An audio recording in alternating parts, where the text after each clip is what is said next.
ಕೊಳಚೆ ನಿರ್ಮೂಲನಾ ಮಂಡಳಿಯ ಸಂಸ್ಥೆಯ ವತಿಯಿಂದ 3 ಕೊಳಚೆ ಪ್ರದೇಶ ಅಂತ ಏನು ಅಲ್ಲಿ ಮನೆಗಳ ನಿರ್ಮಾಣ ಮಾಡಿದ್ವಿ. ಮೇಡಿ ಅಗ್ರಹಾರ, ಗಿಡ್ಡೇನಹಳ್ಳಿ ಮತ್ತು ಪಿಳ್ಳಹಳ್ಳಿ ತಲಾ 2,20,00,000 ವೆಚ್ಚದಲ್ಲಿ ಮೂಲಭೂತ ಸೌಕರ್ಯಗಳಿಗೆ ಇವತ್ತು ಟೆಂಡರ್ ಆಗಿ ಭೂಮಿ ಪೂಜೆಯನ್ನು ಮಾಡಿದ್ವಿ. ಮಾದನಾಯಕನಹಳ್ಳಿಯಿಂದ ಸೋಲದೇವನಹಳ್ಳಿಯವರೆಗೂ ಕೂಡ 4,500 ಕೋಟಿ ರೂಪಾಯಿಯಲ್ಲಿ ರಾಷ್ಟ್ರೀಯ ಹೆದ್ದಾರಿಯ ಅನುದಾನದ ಅಡಿಯಲ್ಲಿ ಇವತ್ತು ಅದೊಂದು ಪೂಜೆ ಮಾಡಿದ್ವಿ.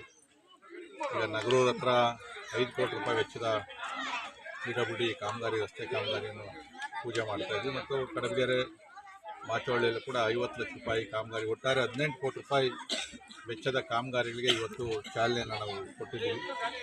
ಸರ್ಕಾರದಲ್ಲಿ ಅನುದಾನದ ಕೊರತೆ ಇದ್ದರೂ ಕೂಡ ಬೇರೆ ಬೇರೆ ಇಲಾಖೆಯ ಕೆಲವು ಸಚಿವರು ಮತ್ತು ಅಧಿಕಾರಿಗಳ ಸಹಕಾರದೊಂದಿಗೆ ಒಂದಷ್ಟು ಅನುದಾನವನ್ನು ತಗೊಂಡು ಬಂದು ಈ ನನ್ನ ಕ್ಷೇತ್ರದಲ್ಲಿ ಕೆಲಸ ಮಾಡ್ತಾ ಇದ್ದೀನಿ. ಯಾಕಂದರೆ ನನಗೆ ಕೆಲಸ ಮಾಡಲಿಲ್ಲ ಅಂದರೆ ಆಗೋದೇ ಇಲ್ಲ. ಯಾಕಂದರೆ ಜನ ನನಗೆ ವಿಶ್ವಾಸ ಇಟ್ಟು ಗೆಲ್ಲಿಸಿದಾಗ ಪಕ್ಷ ಯಾವುದೇ ಅಧಿಕಾರದಲ್ಲಿರಲಿ ಅನುದಾನವನ್ನು ತಂದು ಕೆಲಸ ಮಾಡ್ತಕ್ಕಂಥ ಜವಾಬ್ದಾರಿ ನನ್ನ ಮೇಲೆ ಇದೆ.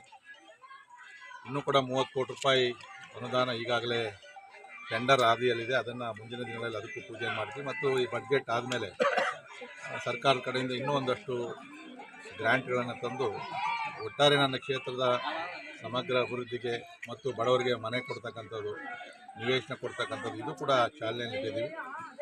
ನನ್ನ ಗುರಿ ಬೆಂಗಳೂರಲ್ಲಿ ಯಲಹಂಕ ಒಂದು ಗುರುತಿಸುವಂಥ ಒಂದು ಕ್ಷೇತ್ರ ಆಗಬೇಕು. ಯಾವುದೇ ಕೂಡ ಸಮಸ್ಯೆಗಳು ಇರಬಾರ್ದು ಅಂತಕ್ಕಂಥದ್ದು ನನ್ನ ಸಂಕಲ್ಪ.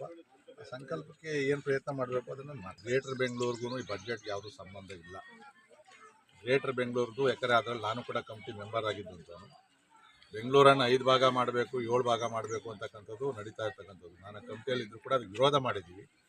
ಮಹಾನಗರವನ್ನು ಒಡೆಯೋದು ಬೇಡ, ಅದಕ್ಕೆ ಬೇಕಾಗಿರ್ತಕ್ಕಂಥ ಆಡಳಿತ ಸೌಲಭ್ಯಗಳನ್ನು ಜಾಸ್ತಿ ಮಾಡಿ ಅಂತೇಳಿ.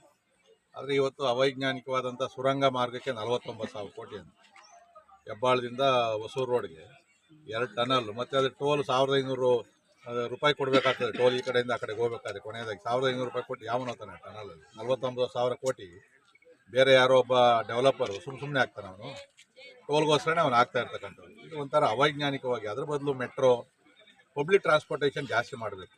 ಈ ಬಡ್ಜೆಟ್ಗೂ ಗ್ರೇಟರ್ ಬೆಂಗಳೂರಿಗೆ ಏನು ಇದಿಲ್ಲ. ಬಟ್ ಈ ಸರಿ 7,000 ಕೋಟಿ ಬೆಂಗಳೂರಿಗೆ ಹೆಚ್ಚುವರಿ 4,000 ಕೋಟಿ, ಒಟ್ಟಾರೆ 7,000 ಕೋಟಿ ಕೊಟ್ಟಿದ್ದೀವಿ ಅಂತ ಬಡ್ಜೆಟಲ್ಲಿ ಮಾಡಿದ್ದಾರೆ. ಅದಕ್ಕೂ ಕೂಡ ಏನೋ ಸ್ಪೆಷಲ್ ಪರ್ಪಸ್ ವೆಹಿಕಲ್ ಅಂತೇಳಿ ಮಾಡಿ ಬೃಹತ್ ಕಾಮಗಾರಿಗಳಿಗೆ ಅಂತ ಹೇಳೋರು. ಆದರೆ ನಾವು ವಾರ್ಡ್ ಮಟ್ಟದ ಕಾಮಗಾರಿಗಳಿಗೆ ಬೇಕು, ಹಳ್ಳಿಗಳಿಗೆ ರಸ್ತೆ ಆಗಬೇಕು, ಕುಡಿಯೋ ನೀರು ಆಗಬೇಕು, ಬಡವರಿಗೆ ಮನೆಗಳಿಗೆ ಲೋನ್ ತಂದುಕೊಡ್ಬೇಕು. ಸೋಮವಾರದಿಂದ ಬಡ್ಜೆಟ್ ಬಗ್ಗೆ ಚರ್ಚೆ ಮಾಡಿ ಅಂತಿಮವಾಗಿ ಏನಾಗ್ತದೆ ನೋಡೋಣ.